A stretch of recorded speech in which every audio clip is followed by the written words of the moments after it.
Hi friends, good morning ಮಾಡ್ಕಂದ ಕಂದ good morning. Hi friends, welcome back to my YouTube channel. Good morning. ಎಷ್ಟು ಗಂಟೆ ಅಂದರೆ 6:15 ವ್ಲಾಗ್ನ ಸ್ಟಾರ್ಟ್ ಮಾಡ್ತಾ ಇದ್ದೀನಿ. ಇವತ್ತು ಮಂಡೇ. ಸೊ ನೆನ್ನೆ ನೀವು ಹಿಂದಿನ ವೀಡಿಯೋ ನೋಡಿದರೆ ಗೊತ್ತಿರುತ್ತೆ. ಸೊ ಹೋಮ್ ವರ್ಕ್ ಕಂಪ್ಲೀಟ್ ಮಾಡಿರಲಿಲ್ಲ ಕೃತಜ್ಞ, ಹಾಗಾಗಿ 6:15 ಎದ್ದರು ಹಾಲು ಕಾಯಿಸ್ತಾ ಇದ್ದೀನಿ. ನಾನು ಎದ್ದಿದ್ದೆ ಆ್ಯಕ್ಚುಲಿ ಚಿನಿ ಅಂತ ನನ್ನ ಕಡೆಗೆಲ್ಲ ಮಲಗಿಸ್ಕೊಳ್ಳೋಕ್ಕೆ ಪ್ರಯತ್ನ ಪಟ್ಟೆ. ಆಗ ಎದ್ಲು ಕಂಡುಬಿಟ್ಲು. ಸೂಪರ್ ಮಗಳು ಬಂಗಾರಿ. ಬರ್ಕೋ. ಹಾಗಾಗಿ ಎದ್ರು ಹಾಲು ಕೊಡ್ತೀನಿ, ಹೋಮ್ ವರ್ಕ್ ಮಾಡ್ಕೋಕಂದ ಅಂದಿದ್ದಕ್ಕೆ. ಸೊ ಈ ಥರ ಒಂದು ಪುಟಾಣಿ ಚೇರ್ ಹಾಕ್ಕೊಂಡು ಹೋಮ್ ವರ್ಕ್ ಮಾಡ್ತಾ ಇದ್ದಾಳೆ. ಮಾಡೋಕ್ಕಂತಲ್ಲ ಹಾಲು ಕಾಯಿಸ್ಕೊಬತ್ತೀನಿ. ನೋಡಿ ಎಂಥ ಒಳ್ಳೆ ಬುದ್ಧಿ ನನ್ನ ಮಗ. 6:15 ಎದ್ದು ಹೋಮ್ ವರ್ಕ್ ಮಾಡ್ಕೋತಾ ಇದೆ. ಬಂಗಾರದ ಕೂಸು. ಮಾಡ್ಕೊಂಬಂಗೆ ನೆನಕ್ಕೆ ಏನು ಮಾತಾಡಲಿಲ್ಲ, ಬರ್ಕೋತಾವಳೆ. ಫ್ರೆಂಡ್ಸ್ ನೋಡಿ ಎಷ್ಟು ಚೆನ್ನಾಗಿ ರೆಡಿಯಾಗಿದ್ದೀನಲ್ವ. ಮನೆ ಇದ್ದರೆ ಹೆಂಗ ಮಂಗ್ನಂಗೆ ಇರ್ತೀನಿ, ಅದು ಮುಖ ತೊಳ್ಕೊತೀನಿ. ಬಟ್ ಇಯರಿಂಗ್ಸ್ ಹಾಕೊಳ್ಳೋದಾಗಲಿ, ತಲೆ ಬೆಳಗ್ಗೆ ಬಾಚ್ಬಿಟ್ಟಿದ್ರೆ ಮನಿಕೊಂಡು ಹೊಳ್ಳಾಡ್ತಿರ್ತೀನ, ಎಲ್ಲ ದೆವ್ವ ಥರ ಮುಂದೆ ಆಗಿರುತ್ತೆ. ಅದು ಹಿಂಗೆ ಅನ್ಕೊಳ್ಳೋದು ಬರೋದು. ಬಟ್ ಒಂದು ಕೆಲಸ ಮಾಡ್ತಾ ಇದ್ದೀವಿ ಪ್ರೊಫೆಷನಲ್ ಆಗಿ ಅಂತ ಬಂದ್ಬಿಟ್ರೆ ಅದು ಏನಾರು ಅಲ್ಲಿ. ಈಗ ಒಂದು ವೀಡಿಯೋ ಮಾಡ್ತಿದ್ದೀನಿ ಅಂದರೆ ನೀಟಾಗಿ ಮತ್ತೆ ಇನ್ನೊಂದ್ಸತಿ ಮುಖ ತೊಳ್ಕೊ, ಮತ್ತೆ ಇನ್ನೊಂದ್ಸತಿ ಕ್ರೀಮ್ ಹಾಕೋ, ಒಂದು ನೀಟಾಗಿ ಒಂದು ಓಲೆ ಹಾಕ, ಕ್ಯಾಮ್ರಾ ಬಂದೆ ಬಂದು ನಿಂತ್ಕ. ಸೊ ಇದೇ ಆಯಿತು ನಾನು ಯೂಟ್ಯೂಬ್ ಸ್ಟಾರ್ಟ್ ಮಾಡಾದ್ಮೇಲೆ. ಆ್ಯಕ್ಚುಲಿ ನನ್ನ ಬಗ್ಗೆ ನಾನು ಕೇರ್ ಮಾಡ್ತಾ ಇದ್ದೀನಿ. ಯಾಕಂದ್ರೆ ನಾವು ಮುಂಚೆ ನಿಮಗೆ ಗೊತ್ತಲ್ಲ ನನ್ನ ಪರಿಸ್ಥಿತಿ ಹೆಂಗಿತ್ತು ಅಂತೇಳಿ. ಕರೆಕ್ಟಾಗಿ ಏನು ಇದು ಮಾಡ್ಕೊತಾ ಇರಲಿಲ್ಲ. ನನ್ನ ಬಗ್ಗೆ, ನನ್ನ ಬಾಡಿ ಬಗ್ಗೆ ಆಗಲಿ, ಸ್ಕಿನ್ ಬಗ್ಗೆ ಆಗಲಿ ಏನು ಮಾಡ್ಕೊತಾ ಇರಲಿಲ್ಲ.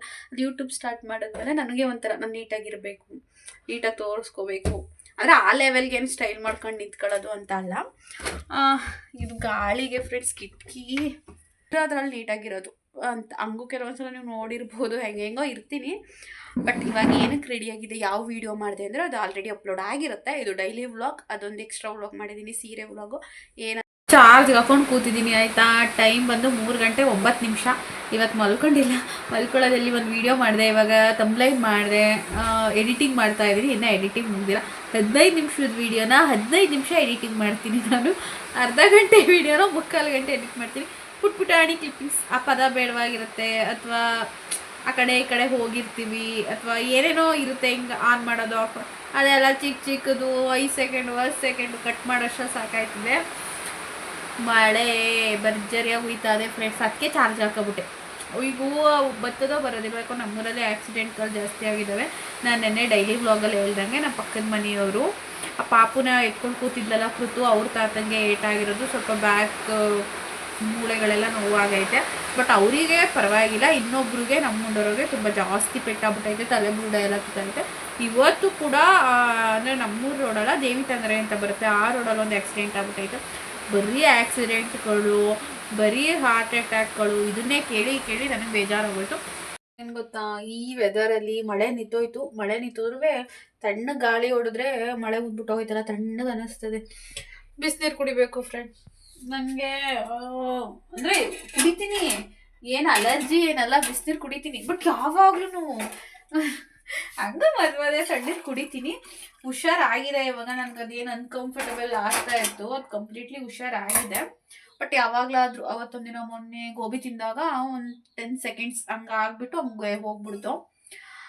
ಆದ್ರೂ ಯಾಕೆ ಬೇಕು, ಇನ್ನೊಂದು ಸ್ವಲ್ಪ ದಿನ ಅಂತ ವೆದರ್ ಸರಿಯಿಲ್ಲ. ನನಗೆ ಸೈನಸ್ ಥರ ಪ್ರಾಬ್ಲಮ್ ಇದೆ, ಶೀತ ಜಾಸ್ತಿ, ಸೀನ್ ಜಾಸ್ತಿ ಬಂದ್ಬಿಡುತ್ತೆ. ಬಟ್ ಬಿಸಿನೀರು ಕುಡಿದ್ರೆ ಅದು ಕಂಟ್ರೋಲ್ ಆಗುತ್ತೆ. ಅದಕ್ಕೋಸ್ಕರ ಇನ್ನೊಂದು 2 ತಿಂಗಳು ಕುಡಿಯೋಣ ಆತಾಗ ಬಿಸಿನೀರ, ಬರೋ ಇನ್ಫೆಕ್ಷನ್ ಎಲ್ಲ ಸತ್ತೋಗ್ಬಿಡ್ಲಿ ಅಂತ. ಇದು ಆ್ಯಕ್ಚುಲಿ ನಂದಲ್ಲ ಟಾಪು, ಇದು ಫ್ರೆಂಡ್ಸ್ ಟಾಪು XXL ಏನೋ ತಗೊಬಿಟ್ಟಿದ್ಲು, ಫುಲ್ ಎಲ್ಲ ದೊಡ್ಡದು. ಬಟ್ ಮನೆ ಹತ್ರ ಹಾಕೊಳ್ಳೋಕ್ಕೆ ಚೆನ್ನಾಗೈತೆ. ಅಂದರೆ ಇಂಥವು ಹಾಕೊಂಡ್ರೆ ನಾನು ಏನು ಅಂದರೆ ಇನ್ನೂ ದಪ್ಪು ಕಾಣ್ತೀನಿ. ಸ್ವಲ್ಪ ಟೈಟಾಗಿರೋದು ಹಾಕೊಂಡ್ರೆ ಬಾಡಿ ಹೆಲ್ತಿಗೆ ಸಣ್ಣ ಕಾಣ್ತೀನಿ. ಈಗಂತೂ ಏನು ದಪ್ಪ ಕಾಣ್ತಾ ಇದ್ದೀನಿ. ಬಿಸಿನೀರು ನಮಗೋಸ್ಕರ ಕಾಯ್ತಾ ಇದೆ, ಕುಡಿಬೇಕು. ಫ್ರೆಂಡ್ಸ್ ನೆನ್ನೆ ಅವತ್ತಿನ ದಿನ ವ್ಲಾಗ್ ಕಂಟಿನ್ಯೂ ಮಾಡಲಿಲ್ಲ. ಇದು ನೆಕ್ಸ್ಟ್ ಡೇ ಕಂಟಿನ್ಯೂಷನ್ ವ್ಲಾಗ್ ಆಗಿರುತ್ತೆ. ನಮ್ಮಮ್ಮ ಧೂಳು ಹೊಡಿತಾ ಇತ್ತು. ಹಬ್ಬಕ್ಕಂತೂ ಧೂಳು ಹೊಡಿತಾ ಇಲ್ಲ. ಅಲ್ಲಿ ಅಪ್ಪಾಜಿ ರೂಮು, ಇದು ಅಪ್ಪಾಜಿ ಒಬ್ಬರು ಮಲ್ಕೊತಾರೆ. ಇದು ಮಂಚ ಇರಲಿಲ್ಲ, ಏನಿಲ್ಲ, ಖಾಲಿ ಐತೆ. ಇದನ್ನು ಸ್ವಲ್ಪ ಕ್ಲೀನಿಂಗ್ ಮಾಡ್ತಾಯಿದ್ರು. ಏನಕ್ಕಂದರೆ ಮೇಲ್ಗಡೆ ಸ್ವಲ್ಪ ಅಟ್ಟ ಥರ ಐತೆ, ಅಲ್ಲಿ ಸೌದೆಗಳು ಹಾಕಿದ್ದು. ಆ ಸೌದೆಗಳೆಲ್ಲ ಎತ್ಕೊಂಡ್ರು. ಇವಾಗ ಸ್ವಲ್ಪ ಸೌದೆಗಳೆಲ್ಲ ಇಲ್ಲ, ನೀರೊಲೆ ಗುರಿ ಹಾಕೋಕ್ಕೆ ಅಂತ ಹೇಳಿ ತಗೊಂಡು.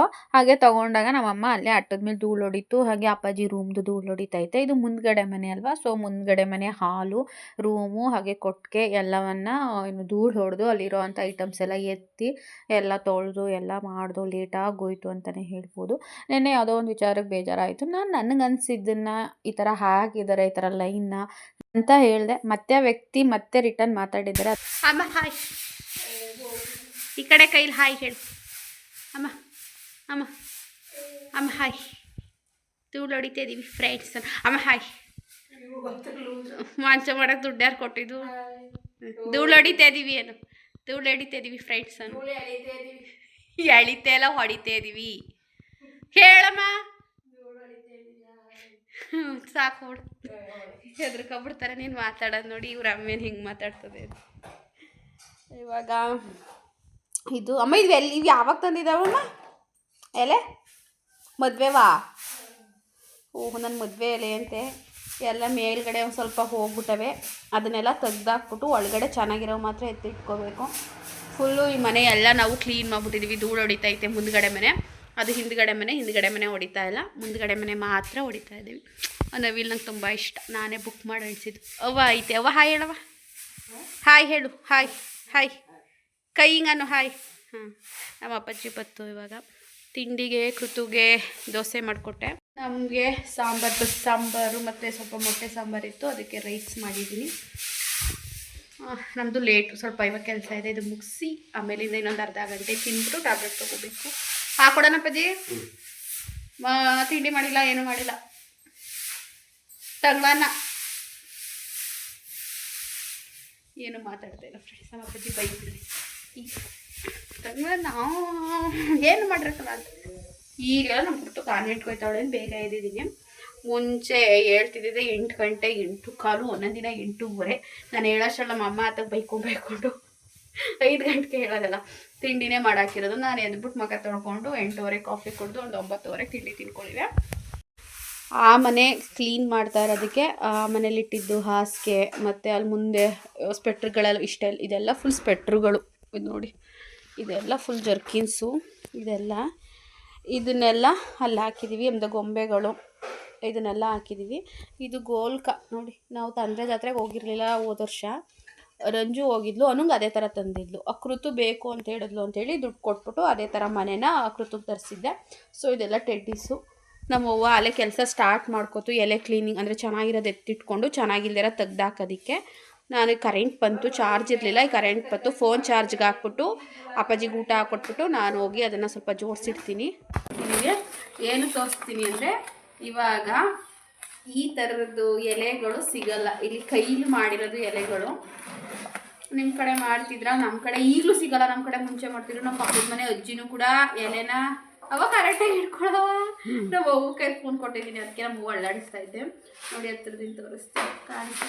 ಇದು ಒಂಥರ ಕಡ್ಡಿ ಬರುತ್ತೆ. ಅವ ಇದು ಯಾವ ಕಡ್ಡಿ ಅವ? ಇದು ಚುಚ್ಚಾರಲ್ಲ, ಇದು ಹಂಚು ಕಡ್ಡಿ ಅಲ್ಲ ಕಣವ. ಹಂಚು ಕಡ್ಡಿಯಾ? ಅವ ಇಲ್ಲಿ ಹಿಡ್ಕೋ ಕರೆಕ್ಟಾಗಿ. ಹಂಚಿನ ಕಡ್ಡಿಲಿ ಈ ಥರ ಒಂದೊಂದು ಎಲೆ, ಇದು 1 ಎಲೆ 2 ಎಲೆ ಈ ಥರ ಒಂದು 10 ಎಲೆ ಹಾಕಿ ಮಾಡಿರೋದು. ಫಸ್ಟು ಅಗ್ಲಕ್ಕೆ ಯಾವುದಿರುತ್ತೆ ಅದನ್ನು ಮದ್ದಿಗೆ ಸೆಂಟ್ರಿಗೆ ತೊಗೋತಾರೆ. ಇದು ನೋಡಿ, ಬ್ಯಾಕಿಂದ ತೋರಿಸ್ತೀನಿ ಎಷ್ಟು ಅಗಲ ಇದೆ ಇದು ಅಂತ. ಅವ ಈ ಮರದ ಹೆಸ್ರೇನವ? ಇದ್ರ ಎಲೆ ಹೆಸರು ಅಲ್ಲಾಡಿಸ್ಬೇಡ ಫೋನ್. ಇಸ್ತ್ರಿ ಎಲೆ ಮಾಡಿರೋದು ನನ್ನ ಮದುವೆ ಎಲೆಗಳು. ಆಲ್ಮೋಸ್ಟ್ ಒಂದು 70-80 ಇದ್ದಾವೆ ನೋಡಿ. ಈ ಥರ ಇವಾಗ ಇದು ಈ ಥರ ಈಗ ಹಳ್ಳಿಲೂ ಯಾರು ಮಾಡ್ತಾಯಿಲ್ಲ, ಎಲ್ಲ ಪ್ಲಾಸ್ಟಿಕ್ ಕವರ್ ಬಂದ್ಬಿಟ್ಟೈತೆ. ಸೊ ಇದನ್ನು ಈಗ ಸಿಕ್ಕಿದ್ರೆ ಇವಾಗ ನೋಡ್ಕೊಂಡ್ರೆ ಅದೇ ಅಪರೂಪ ಅಂತ ಹೇಳಬಹುದು. ಅದಕ್ಕೆ ತೋರಿಸ್ತೆ, ಯಾಕಂದರೆ ಇವಾಗ ಬರ್ತಾ ಇಲ್ವಲ್ಲ, ಅದಕ್ಕೆ ನಾನು ವೀಡಿಯೋದಲ್ಲಿ ತೋರಿಸೋಣ ಅಂತ. ಆ್ಯಂಡ್ ಯಾರೋ ಹೇಳ್ತಾ ಇದ್ರು ನೀರು ಹಿಡಿಯೋದು, ಅಡುಗೆ ಮಾಡೋದು ಅದನ್ನೇ ತೋರಿಸ್ತಾರೆ, ಕಂಟೆಂಟ್ ಇರಲ್ಲ ಅಂತ ಯಾರೋ ಒಬ್ಬರು ಟಾಂಗ್ ಕೊಟ್ಟವ್ರೆ. ಅವ್ರಿಗೆ ಒಳ್ಳೇದಾಗಲಿ, ಅವ್ರ ಯೂಟ್ಯೂಬ್ ಚಾನಲ್ ಬೆಳೀರಿ. ನಮ್ಮದು ಅಡುಗೆ ಮಾಡೋದು, ಮಗ್ಗಿ ಬರ್ಸೋದು, ನೀರು ಹಿಡಿಯೋದು ಅದನ್ನೇ ನಾವು ತೋರಿಸೋದು. ನಮ್ಮದು ಬಡವರ ಯೂಟ್ಯೂಬ್ ಚಾನಲ್. ನಮಗೆ ಕಂಟೆಂಟ್ ಕೊಟ್ಟು ಅವ್ರ ಥರ ಕೂತ್ಕೊಂಡು ವಿಚಾರದ ಬಗ್ಗೆ ಮಾತಾಡೋಷ್ಟು ನಮಗೆ ತಿಳಿದಿಲ್ಲ. ನಾವು ಈಗ 1 ವರ್ಷದಿಂದ ಮಣ್ಣು ಹೊರ್ತಾ ಇರೋರು, 3-4 ವರ್ಷದಿಂದ ಮಣ್ಣು ಹೊರ್ತಾ ಇಲ್ಲ. ಈಗ 1 ವರ್ಷ ಆಗೈತೆ ಮಣ್ಣು ಹೊರಕ್ಕೆ ಸ್ಟಾರ್ಟ್ ಮಾಡಿ ಯೂಟ್ಯೂಬಲ್ಲಿ. ಸೊ ನಾವು ನೀರು ಹಿಡಿಯೋದು, ಅಡುಗೆ ಮಾಡೋದು, ತಿನ್ನೋದು, ಮಗ್ಗಿ ಬರ್ಸೋದನ್ನೇ ಕಲಿಸ್ಕೊಂಡು ನಮ್ಮದು ಯೂಟ್ಯೂಬ್ ಚಾನಲ್ ಏನಿದೆ ಅದನ್ನು ನೋಡ್ಕೊಂಡು ಹೋಗೋಣ. ಇವಾಗ ಅಪ್ಪಾಜಿಗೆ ಊಟಕ್ಕೆ ಹಾಕೊಟ್ಟಿದ್ದೀನಿ. ಆ್ಯಂಡ್ ನಾವು ಕೂಡ ಊಟ ಎಲ್ಲ ಮುಗಿಸ್ಕೊಂಡು ಇದು ಧೂಳು ಹೊಡ್ದಿರೋದೆಲ್ಲ ಮನೆ ಕ್ಲೀನ್ ಮಾಡಿ ಮನೆ ಒರೆಸ್ಬೇಕು. ತುಂಬ ಕೆಲಸ ಇದ್ದಾವೆ. ನಾನು ನಿಮಗೆ ಆಮೇಲಿಂದ ಸಿಗ್ತೀನಿ. ಸೊ ಇವು ನನಗೆ ಸಾಕಾಗೋಯ್ತು. ಏನೇನೋ ನನ್ನ ಲೈಫಲ್ಲಿ ಒಳ್ಳೊಳ್ಳೆ ವಿಚಾರಗಳು ನಡೀತಾ ಇದ್ದಾವೆ, ಅದಕ್ಕಂತೂ ಖುಷಿ. ಮನೆಗೆ ಹುಡುಕ ಬರ್ತಾರೆ, ನನಗೆ ಮನೆಗೆಲ್ಲ ಹುಡುಕ ಬರ್ತಾವೆ. ಏನು ಅಂತ ಈಗಲೇ ಹೇಳೋದಿಲ್ಲ, ಸಾರಿ, ಬೇಜಾರು ಮಾಡ್ಕೋಬೇಡಿ. ಸ್ನಾನ ಆಯಿತು. ಏನಪ್ಪ ಬಿಸಿನೀರು ಕಾಯಿಸ್ಕೊಂಡು ಕುಡಿತಾ ಇದ್ದೀನಿ. ಇಲ್ಲಿ ನೋಡ್ಬೋದು ನಮ್ಮ ಹಿಂದ್ಗಡೆ ನಮ್ಮ ಕೃತುದು ಟೆಡ್ಡಿಗಳು, ನಂದು ಸ್ವೆಟ್ರೆಲ್ಲ ಬೆಳಗ್ಗೆ ಹಾಕಿದ್ವಲ್ಲ ಅದನ್ನು ಎತ್ತೇ ಇಟ್ಟಿಲ್ಲ ನಾನು. ಅಂದರೆ ಒರೆಸೋದು ಕ್ಲೀನಿಂಗ್ ಎಲ್ಲ ಆಯಿತು, ಬಟ್ ಅದನ್ನಷ್ಟೇ ಬಾಕಿ ಇಟ್ಕೊಂಡಿದ್ದೀನಿ. ಇವಾಗ ಅದನ್ನೆಲ್ಲ ಎತ್ತಿಟ್ಬಿಟ್ಟು ಸಾಂಬಾರು ಮಾಡಬೇಕು, ದೇವ್ರ ಪೂಜೆ ಮಾಡಬೇಕು. ಏನೋ ಖುಷಿ ಆಯಿತು. ನಾವಿರೋತಕ್ಕೆ ಹುಡುಕೊಬಂದು ನಮಗೆ ಏನು ಕೆಲಸ ಇರುತ್ತೆ ಆ ಕೆಲಸದ ರಿಲೇಟೆಡ್ ಮಾತುಗಳು ಬರ್ತವೆ ಅಂತ ಹೇಳಿದಾಗ ಫುಲ್ ಎಕ್ಸೈಟೆಡ್. ಅದಾಗುತ್ತೋ ಬಿಡುತ್ತೋ ನೆಕ್ಸ್ಟು. ಬಟ್ ಅದಾಗೆ ನಮ್ಗೆ ಹುಡ್ಕೊಂಬಂದಾಗ ನಾವು ಅಂತ ಕುಡಿಕೊಂಡು ಹೋಗೋದು ಹೆಂಗದೆ, ಅದಾಗೆ ನಮ್ಗೆ ಹುಡ್ಕೊಂಡು ಹೋಗೋದು ಹೆಂಗದೆ. ಆ್ಯಂಡ್ ಇನ್ನೇನು ವಿಚಾರಗಳು ಅಂತ ಹೇಳಿದ್ರೆ, ನಾನು ನನಗನ್ಸಿದ್ದನ್ನು ಹೇಳಿದ್ದೆ. ನಾನು ಬೆಳಗ್ಗೆ ನಿಮಗೆ ಸ್ವಲ್ಪ ಹೇಳಿದ್ದೀನಿ, ಇವಾಗ ಸ್ವಲ್ಪ ಹೇಳ್ಬಿಡ್ತೀನಿ. ನಿಮಗೆ ಡೌಟ್ ಇರ್ಬೋದು, ಏನು ಸುಷ್ಮಾ ಮಣ್ಣು ಹೊತ್ತಿದ್ದೀನಿ ಅದು ಇದು ಅಂದ್ರಲ್ಲ ಅಂತ. ನಾನು ನನಗೆ ಒಂದು ವಿಡಿಯೋ ನೋಡಿದೆ, ನನ್ನದೊಂದು ಅನಿಸಿಕೆ ಆಯಿತು. ಅದೊಂದು ಲೈನು ಯಾಕೋ ಹರ್ಟ್ ಆಯಿತು. ನಮ್ಮಂಥವ್ರು ತುಂಬ ಜನ ಇದ್ದಾರೆ ಅಂತ ನಾನು ಹೇಳಿದೆ. ಓಕೆ, ಅಲ್ಲಿ ಕಮೆಂಟು ಕೂಡ ಹಾಕಿದ್ದೆ. ಅವರು ಅದಕ್ಕೊಂದು ರಿಪ್ಲೈ ವಿಡಿಯೋ ನನಗೆ ಮತ್ತು ಇನ್ನೊಬ್ರಿಗೆ ಸೇರಿಸ್ದಂಗೆ ವಿಡಿಯೋ ಮಾಡಿ ಹಾಕಿದ್ದಾರೆ. ಅದರಲ್ಲಿ ನನಗನ್ಸಿದ್ದನ್ನು ನಾನು ಹೇಳಿದೆ. ಬಟ್ ಅವ್ರಿಗನ್ಸಿಕೆ ಹೆಂಗೆ ಅವರು ಕನ್ವೆ ಮಾಡಬೇಕಿತ್ತು ಹಂಗೆ ಕನ್ವೆ ಮಾಡಿದ್ದಾರೆ.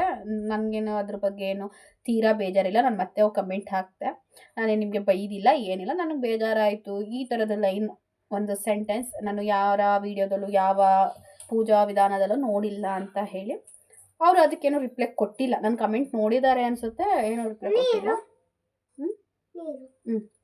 ಬಟ್ ಅಲ್ಲಿ ಏನು ಬಂತು ಅಂದರೆ ನೀರು ಹಿಡಿಯೋದು, ಅಡುಗೆ ಮಾಡೋದು, ಆ ಥರದ್ದು ಒಂದೆರಡು ಮಾತು ಬಂತು. ಅದೊಂದು ಸ್ವಲ್ಪ ಬೇಜಾರಾಯಿತು. ಸೊ ನನ್ನ ಋತು ಏನೋ ಬೇಜಾರಾಯಿತು ಅಷ್ಟೇ. ಬಿಡಿ, ನನಗೇನು ಅದ್ರ ಬಗ್ಗೆ ನಾನೇನು ತೀರಾ ಬೇಜಾರು ಮಾಡ್ಕೋತಾ ಇಲ್ಲ. ಅವ್ರುಗಳಿಗೂ ಏನು ರಿಪ್ಲೈ ಕೊಡಬೇಕು ಈ ಕಡೆಯಿಂದ ಅಂತ ಏನು ಕೊಡ್ತಾಯಿಲ್ಲ. ನಿಮ್ಮ ಹತ್ರ ಶೇರ್ ಮಾಡ್ಕೋತಾ ಇದ್ದೀನಿ ನನಗೆ ಈ ಥರ ಆಯಿತು ಅಂತ ಐಡಿಯಾಸ್ ಬಿಟ್ಟರೆ. ನೀವು ನನ್ನ ವ್ಯೂವರ್ಸು ನಂಗೆ ತುಂಬ ಜನ ಹೇಳಿದ್ದು, ನಾನು ಸ್ವಲ್ಪ ಎಲ್ಲ ವಿಚಾರಗಳು ಮಿಕ್ಸ್ ಮಾಡಿ ಹೇಳ್ತಾ ಇದ್ದೆ. ನಂದು ಸ್ಟೋರಿನೂ ಕೂಡ ಅದನ್ನೇ ಒಂದು ವೀಡಿಯೋ ಮಾಡಿ ಹಾಕ್ತಾ ಇದ್ದೆ. ಆವಾಗ ನೀವುಗಳು ಹೇಳಿದ್ದು ನಮಗೆ ಡೈಲಿ ವ್ಲಾಗ್ಸ್ಗಳು ಹಾಕಿ, ನಿಮ್ಮದು ಡೈಲಿ ರೋಟೀನ್ ಹಾಕಿ ಅಂತಲೇ. ನಂದು ಡೈಲಿ ವ್ಲಾಗ್ಸ್ಗಳು ಹಾಕಿದ್ರೇ ಚೆನ್ನಾಗಿ ವ್ಯೂಸ್ ಬರೋ ಅಂಥದ್ದು. ಆ ಡೈಲಿ ವ್ಲಾಗ್ಸೆಲ್ಲ ಎಲ್ಲ ಮಿಕ್ಸ್ ಆ್ಯಂಡ್ ಮ್ಯಾಚ್ ಥರ ಇರುತ್ತೆ. ಲೈಫ್ ಸ್ಟೈಲ್ ಆಗಲಿ, ಊಟ, ಕೃತುದು ಕೇರಿಂಗು, ನನ್ನ ಲೈಫಲ್ಲಿ ಏನೇನಾಗ್ತಿದೆ, ಚಿಕ್ಕ ಪುಟ್ಟ ವಿಚಾರಗಳು ಎಲ್ಲ ಮಿಕ್ಸಲ್ಲಿರುತ್ತೆ. ಸೊ ಅದ್ರ ಬಗ್ಗೆ ಎಲ್ಲೋ ಒಂದು ಮಾತು ಬಂದಿದ್ದು ಒಂಥರ ಹರ್ಟ್ ಆಯಿತು ನನಗೆ. ಎಲ್ಲ ಮಣ್ಣು ಹೊರಲೇಬೇಕು, ಮಣ್ಣು ಜಲ್ಲಿಕಲ್ಲು ಎಲ್ಲನೂ ಹೊರಲೇಬೇಕು. ಯೂಟ್ಯೂಬಲ್ಲಿ ಯಾರು ಬಂದ ತಕ್ಷಣ ಇಲ್ಲಿ ಸ್ವಾಗತ ಕೋರ್ತಾ ಇರೋದಿಲ್ಲ, ಯಾರನ್ನಾದರೂ ಅಷ್ಟೇನೆ. ಎಲ್ಲ 1 ವರ್ಷ, 2 ವರ್ಷ, 4 ವರ್ಷ, 5 ವರ್ಷ, 10 ವರ್ಷಗಳು ಮಣ್ಣು ಹೊತ್ತಿ ಸಕ್ಸಸ್ ಆಗಿದ್ದಾರೆ. ಸೊ ಅದು ನಾನು ಮಾತಾಡಲ್ಲ. ಅದು ಅವರವರ ವೈಯಕ್ತಿಕ. ಅವ್ರು ಎಷ್ಟು ವರ್ಷದಿಂದ ಕಷ್ಟಪಡ್ತಿದ್ದಾರೋ, ಎಷ್ಟು ವರ್ಷದಿಂದ ಮಾಡ್ತಿದ್ದಾರೋ, ಅವ್ರವ್ರ ಕಷ್ಟ ಅವ್ರವ್ರಿಗೆ ಗೊತ್ತಿರುತ್ತೆ. ನಾವು ಅದ್ರ ಬಗ್ಗೆ ಎಲ್ಲೂ ಮಾತೇ ಆಡಿಲ್ಲ. ಬಟ್ ಅದೊಂದು ಬತ್ತು, ನಾವು 3-4 ವರ್ಷದಿಂದ ಮಣ್ಣು ಒತ್ತಿ ಬಂದಿರೋದು, ಇವತ್ತು ಬಂದಿಲ್ಲ ಅಂತ. ಸೊ ಅದು ಅವರವರ ವೈಯಕ್ತಿಕ. ಯಾರ್ಯಾರು ಎಷ್ಟೆಷ್ಟು ವರ್ಷದಿಂದ ಬಂದಿದ್ದಾರೆ, ಹೆಂಗೆ ಓಪನ್ ಮಾಡ್ಕೊಂಡ್ರು, ಏನು ಅದು ಯಾರಿಗೂ ಇದಾಗಲ್ಲ. ನಾವು ಹೆಂಗೆ ವೀಡಿಯೋ ಮಾಡ್ತೀವಿ, ನಾವು ಹೆಂಗೆ ಕನೆಕ್ಟ್ ಆಗ್ತೀವಿ ಅಷ್ಟು ಮಾತ್ರ ಇಂಪಾರ್ಟೆಂಟ್ ಆಗುತ್ತೆ. ಸೊ ಬಿಡಿ, ಸಾಕು. ಅವ್ರ ಮೇಲೆ ನನಗೇನು ಯಾವುದೇ ರೀತಿಯಾದ ಬೇಜಾರು ದ್ವೇಷ ಏನಿಲ್ಲ. ಅದೊಂದು ಲೈನ್ ಬೇಜಾರಾಯಿತು ಅಂತೇಳಿ ನಿಮ್ಮ ಹತ್ರ ಹೇಳ್ಕೊಂಡಿದ್ದೆ. ಅದಕ್ಕೆ ಅವರೇನೋ ರಿಪ್ಲೈ ಕೊಟ್ಟಿದ್ದಾರೆ. ಅದರಲ್ಲಿ 1-2 ಮಾತು ಬಂದಿದ್ದಷ್ಟೇ ಬೇಜಾರಾಗಿದ್ದು. ಆ್ಯಂಡ್ ಕೃತು ಬಂದಿದ್ದಾಳೆ, ಅವಳು ಆಟ ಆಡ್ತಾ ಇದ್ದಾಳೆ. ಅವಳಿಗೆ ಈಗ ಸ್ವಲ್ಪ ಹೊತ್ತು ಹೋಮ್ವರ್ಕ್ ಮಾಡಿಸ್ಬೇಕು. ಆ್ಯಂಡ್ ಇನ್ನೊಬ್ಬರು ನಂದು ಸೀರೆ ವಿಡಿಯೋ ಕಮೆಂಟ್ ಹಾಕಿದ್ದಾರೆ. ಏನಂತ, ಒಂದು ಹಳೆ ಸೀರೆ ಇಟ್ಕೊಂಡೆ ವ್ಲಾಗ್ನ ಮುಗಿಸ್ಬಿಟ್ಟಿದೀಯಾ ಅಂತ. ಅದು ಏನರ್ಥ, 2 ಹಳೆ ಸೀರೆ ಅಂದರೆ ಅದ್ರ ವ್ಯಾಲ್ಯೂ ಏನು ಇವತ್ತಿನ ರೈಟ್ಗೆ ಅಂತ ಗೊತ್ತಾ? 28 ವರ್ಷದಲ್ಲಿ ಅದು ಅಮ್ಮ 3,000 ಕೊಟ್ಟು ತೊಗೊಂಡಿತ್ತಂತೆ 2 ಸೀರೆ. 6,000 ಕೊಟ್ಟು 2 ಸೀರೆ ತೊಗೊಂಡಿದ್ದಾರೆ 28 ವರ್ಷದ ಹಿಂದೆ. ಇವತ್ತು ಪ್ರೆಸೆಂಟ್ಗೆ ಆ ಸೀರೆ ಬೆಲೆ ಎಷ್ಟು ಅಂತ ಗೊತ್ತಾ ಅವರಿಗೆ? ಅಥವಾ ನಮ್ಮಂಥ ಬಡವರು ಇವತ್ತು ಮೈಸೂರು ಸಿಲ್ಕ್ ಸೀರೆನ ತಗೊಂಡು ಉಟ್ಕೊಳಕ್ಕಾಗುತ್ತಾ? ನನಗೆ ಹೇಳ್ಕೊತೀನಿ, ನಾನು ಉಟ್ಕೊಳಕ್ಕಾಗುತ್ತಾ? ಅದೇ ನಮ್ಮ ಅಮ್ಮನ ಸೀರೆ ಇದೆ ಅಂತ ನಿಮಗೆ ತೋರಿಸ್ದೆ, ಈ ಥರ ಡಿಸೈನ್ ಇದೆ, ನಾನೊಂದು ಇಟ್ಕೊತೀನಿ, ನನ್ನ ತಂಗಿಗೊಂದು ಕೊಡ್ತೀವಿ, ನಮ್ಮ ಅಮ್ಮನ ಸೀರೆ ಇದು ಒಂದು ಮೆಮೊರಿ ಇದೆ ಅಂತ ನಾನು ತೋರಿಸ್ದೆ. ಅದರಲ್ಲಿ ಏನು ತಪ್ಪಿದೆ? ಒಂದು ವ್ಲಾಗ್ನ ಮುಗಿಸ್ಬಿಟ್ಟೆ ಅಲ್ವಾ ನೀನು 2 ಹಳೆ ಸೀರೆ ಇಟ್ಕೊಂಡು ಅಂದರೆ. ಅದರಲ್ಲಿ ನಮ್ದು ಅಟ್ಯಾಚ್ಮೆಂಟ್ ಇದೆ, ನಮ್ಮ ಅಮ್ಮಂದು ಮದುವೆ ಸೀರೆ ಅನ್ನೋದೊಂದು ಖುಷಿ ವಿಚಾರ, ಮೆಮೊರಿ ಇದೆ, ಎಲ್ಲವೂ ಇದೆ. ಅದು ನಮಗೆ ಬಿಟ್ಟಿದ್ದು, ನಾವು ಯಾವ ಕಂಟೆಂಟ್ ತೊಗೊಂಡು ಒಂದು ವ್ಲಾಗ್ ಮಾಡ್ತೀವೋ, ಚಿಕ್ಕ ವ್ಲಾಗ್ ಮಾಡ್ತೀವೋ, ದೊಡ್ಡ ವ್ಲಾಗ್ ಮಾಡ್ತೀವೋ, ಅದು ನಮಗೆ ಬಿಟ್ಟು ಅದನ್ನು ಮಾತಾಡಬಾರ್ದು. ಯಾಕಂದರೆ ಅವ್ರವ್ರಿಗೆ ಯಾವ್ದ್ಯಾವ ಥರ ಕಂಟೆಂಟ್ ಇಟ್ಕೊಂಡು ವೀಡಿಯೋ ಮಾಡಬೇಕೋ ಅದನ್ನು ಮಾಡ್ತಾರೆ. ಅದನ್ನು ನೀವು ನೋಡ್ತೀರ ಅಲ್ವಾ, ಇಷ್ಟ ಆಯಿತು ಅನ್ಬೋದು, ಅಥವಾ ಬೆಟರಾಗಿ ಮಾಡ್ಬೋದಿತ್ತು ಅನ್ಬೋದು, ಅಥವಾ ಈ ಥರ ಕಂಟೆಂಟ್ ನಮ್ಗೆ ಇಷ್ಟ ಇಲ್ಲ ಅನ್ಬೋದು. ಅದನ್ನ ಬಿಟ್ಬಿಟ್ಟು ಹಳೆ 2 ಹಳೆ ಸೀರೆ ಇಟ್ಕೊಂಡು ವ್ಲಾಗ್ನೇ ಮಾಡ್ಬಿಟ್ಟಿದೀಯಲ್ವಾ ಅಂತ ಒಂಥರ ಮಾತಾಡಿದಾಗ ಹರ್ಟ್ ಆಗುತ್ತೆ. ಆ ಥರದ್ದೊಂದು ಕಮೆಂಟ್ ಬಂದಿತ್ತು ನನಗೆ, ನಾನು ಅವ್ರಿಗೆ ರಿಪ್ಲೈನೂ ಕೊಟ್ಟಿದ್ದೀನಿ. ಸೊ ಸ್ವಲ್ಪ ಕಮೆಂಟ್ ಮಾಡಬೇಕಾದ್ರೆ ನಮ್ಗಳಿಗೂ ಹರ್ಟ್ ಆಗುತ್ತೆ. ಒಬ್ಬರು ಏನು ಗೊತ್ತಿಲ್ಲದೇ ವಿಚಾರಗಳು ಗೊತ್ತಿಲ್ಲದೆ ಮಾತಾಡಬೇಡಿ. ಆ್ಯಂಡ್ ಕಂಪ್ಲೀಟಾಗಿ ವಿಡಿಯೋ ನೋಡಿ. ನಾವು ಒಂದು ಸ್ಟಾರ್ಟಿಂಗಿಂದ 20 ನಿಮಿಷ ಎಂಡಿಂಗ್ ಹಾಕಿರ್ತೀವಿ ಅಂದರೆ ಅಲ್ಲಿ ಮಧ್ಯದಲ್ಲಿ ಏನೋ ಒಂದು ಇರುತ್ತೆ, ಅದಕ್ಕೆ ರಿಲೇಟೆಡೇ ನಾವು ಹಾಕಿರ್ತೀವಿ. ನೀವು ಏನೂ ನೋಡಿಲ್ಲ, ಸ್ಟಾರ್ಟಿಂಗ್ ಒಂದು ನೋಡಿದ್ರಿ ಅಥವಾ ಎಂಡ್ ಒಂದು ನೋಡಿದ್ರಿ ಅಂದರೆ ತಲೆ ಬುಡ ಏನೂ ಗೊತ್ತಾಗಲ್ಲ. ಆಗ ಮಧ್ಯದಲ್ಲಿ ಬಂದು ಕಮೆಂಟ್ ಹೊಡಿತೀರ, ನಮ್ಗೆ ಹರ್ಟ್ ಆಗುತ್ತೆ. ಏನಪ್ಪ ನಾವು ವಿಡಿಯೋ ಮಾಡಿರೋದೇ ಏನೋ ಒಂಥರ, ಇವ್ರು ಕಮೆಂಟ್ ಹಾಕ್ತಿರೋದೇ ಏನೋ ಒಂಥರ ಅಂತ. ಸೊ ಕಂಪ್ಲೀಟಾಗಿ ವಿಡಿಯೋ ನೋಡಿ ಆನಂತರ ಕಮೆಂಟ್ ಹಾಕಿ, ಹಾಗೆ ನನಗೂ ಖುಷಿ ಆಗುತ್ತೆ. ಸುಮ್ಮನೆ ನಾವು ಬೇಜಾರು ಮಾಡ್ಕೊಳ್ಳೋ ಅಂತಹ ನೆಸೆಸಿಟಿ ಇರಲ್ಲ. ಸೊ ನಮ್ಮದು ಏನೇನೋ ತಲೆ ಬಿಸಿಗಳು, ಅದರಲ್ಲಿ ಡೈಲಿ ವ್ಲಾಗ್ನ ಕಂಟಿನ್ಯೂ ಮಾಡೋಕ್ಕಾಗ್ತಾ ಇಲ್ಲ. ಸಾಧ್ಯವಾದರೆ ಡೈಲಿ ವ್ಲಾಗ್ಗಳನ್ನ ಮಾಡ್ತೀನಿ, ಆದರೆ ಅಥವಾ ಆಗಿಲ್ಲ ಅಂದರೆ ಇನ್ನು ಮೇಲಿಂದ ಡೈಲಿ ವ್ಲಾಗ್ಗಳು ಮಾಡಲ್ಲ. ಬಿಕಾಸ್ ನಾನು ಬ್ಯುಸಿ ಆಗ್ತಾ ಇದ್ದೀನಿ. ಅದೇನೋ ಹೇಳಿದ್ನಲ್ಲ ಆಗಲೇ, ಏನೇನೋ ಒಳ್ಳೇದಾಗ್ತಾ ಇದೆ ಅಂತ. ಹಾಗಾಗಿ ನೋಡೋಣ ಹೆಂಗಾಗುತ್ತೆ ಅಂತೇಳಿ ಇವಾಗ ಪಟಾಪಟ್ ಅಂತ ಅಡುಗೆ ಮುಗಿಸ್ಕೊಬಿಡೋಣ. ಆಲ್ರೆಡಿ ಟೈಮ್ ಒಂದು 5 ಗಂಟೆ ಆಗಿತ್ತು. ಸಾಂಬಾರು ಮಾಡಬೇಕಿತ್ತು, ನುಗ್ಗೆಕಾಯಿ ಸಾಂಬಾರು. ಫಸ್ಟು ದೋಸೆಗೆ ಆಡಿಸಿಟ್ಕೊಳ್ಳೋಣ, ಕರೆಂಟ್ ಹೋಗ್ಬಿಡುತ್ತೆ. ಸಾಂಬಾರಾದರೆ ಮಾಡ್ಬೋದು, ದೋಸೆಗಾದರೆ ಫುಲ್ಲು ಒಳಕಲ್ಲಲ್ಲಿ ಆಡ್ಸೋಕ್ಕಾಗಲ್ಲ ಅಂತ ಹೇಳಿ ದೋಸೆಗೆ ರೆಡಿ ಮಾಡಿಕೊಂಡೆ ಎಲ್ಲನೂ. ಅಷ್ಟರಲ್ಲಿ ನಮ್ಮ ಅವ್ವನೂ ಬಂದು ವೀಡಿಯೋ ಮಾಡಿಕೊಡ್ತು. ಸರಿ ಅಂತ ಹೇಳಿ ನುಗ್ಗೆಕಾಯಿ ಎಲ್ಲ ಸೋಸ್ಕೊಂಡು, ಅಮ್ಮ ಏನೋ ಕೆಲಸ ಮಾಡ್ತಿತ್ತು ಆಚೆ ಕಡೆ. ನುಗ್ಗೆಕಾಯಿ ಸೋಸೋದ್ರೆ ಒಂದು ಸ್ವಲ್ಪ ಲೇಟೇ ಆಗೋಯಿತು, ಒಬ್ಬಳೇ ಮಾಡಿದ್ನಲ್ಲ ನನಗೆ. ಯಾಕಂದರೆ ಯಾವ್ದಾದ್ರು ಅಮ್ಮನ ಹೆಲ್ಪ್ ತೊಗೊಂಡು ಮಾಡಿ ಅಭ್ಯಾಸ ಆಗಿ ಒಬ್ಬಳೇ ಮಾಡೋದು ಅಂದರೆ ಸ್ವಲ್ಪ ಕಷ್ಟ ಆಗುತ್ತೆ. ನುಗ್ಗೆಕಾಯಿ ಸಾರು ಮಾಡಿ ಅನ್ನಕ್ಕಿತ್ತು. ನಾನು ಮಧ್ಯಾಹ್ನ ಊಟ ಮಾಡಿರಲಿಲ್ಲ, ತುಂಬ ಹಸ್ವಾಗ್ತಾಯಿತ್ತು. ಹೊಟ್ಟೆ ಹಸು ತಡೆಯೋಕ್ಕಾಗ್ತಿರಲಿಲ್ಲ. ಬೆಳಗ್ಗೆ ಒಂದು ತಿಂದಿರೋದು, ಆಲ್ರೆಡಿ 7 ಕಾಲಾಗಿತ್ತು. ಊಟ ಮಾಡಿದೆ. ಕೂಡ ಹೋಮ್ವರ್ಕ್ನ ಬರ್ಕೋತಾ ಇದ್ಲು. ಸೊ ತುಂಬ ಏನು ಹಠ ಮಾಡಲ್ಲ, ಅವಳು ಹೋಮ್ವರ್ಕ್ ಬರ್ಕೋತಾಳೆ. ಹಾಗೆ ನಾನು ಹೇಳ್ಕೊಡ್ತೀನಿ. ಎಷ್ಟು ಹಸುವಾಗ್ತಿತ್ತು ಅಂದರೆ ತುಂಬ ತೀರಾ ಹಸುವಾದಾಗಲೇ ಗೊತ್ತಾಗೋದು ಹಸುವಿನ ಬೆಲೆ ಏನು ಅಂತ ಹೇಳಿ. ಸೊ ಇನ್ನು ವ್ಲಾಗ್ ಕಂಟಿನ್ಯೂ ಮಾಡೋಕ್ಕಾಗಲಿಲ್ಲ. ಊಟ ಮಾಡಿದ ಕೂತ್ಕುವೆ ಒಂಥರ ಸುಸ್ತಾಗೋ ಥರ ಒಂಥರ ಫೀಲ್ ಆಗ್ತಾಯಿತ್ತು. ಈ ವ್ಲಾಗ್ನ ಇಲ್ಲಿಗೆ ಎಂಡ್ ಮಾಡಿದೆ. ಈ ವ್ಲಾಗ್ ಇಷ್ಟ ಆಗಿದರೆ ದಯವಿಟ್ಟು ಲೈಕ್ ಮಾಡಿ, ಕಮೆಂಟ್ ಮಾಡಿ ಆ್ಯಂಡ್ ಸಬ್ಸ್ಕ್ರೈಬ್ ಮಾಡಿಕೊಂಡು ನೋಡಿ. ನೀವು ಹೀಗೆ ಇರಲಿ. ಬೇರೆ ಯಾರೋ ಏನೋ ಅಂತಾರೆ ಅಂತ ಹೇಳಿ ನಾನು ತಲೆ ಕೆಡಿಸ್ಕೊಳ್ಳಲ್ಲ. ನಂದು ಏನಿದೆ ನಾನು ಅದನ್ನೇ ತೋರ್ಸೋಕ್ಕೆ ಸಾಧ್ಯ. ಡೈಲಿ ವ್ಲಾಗ್ಸಲ್ಲಿ ಬೇರೆ ಏನೂ ತೋರ್ಸೋಕ್ಕೆ ಸಾಧ್ಯ ಇಲ್ಲ, ಅದು ನಿಮಗೂ ಗೊತ್ತು. ಬಾಯ್, ನೆಕ್ಸ್ಟ್ ವ್ಲಾಗಲ್ಲಿ ಸಿಗೋಣ.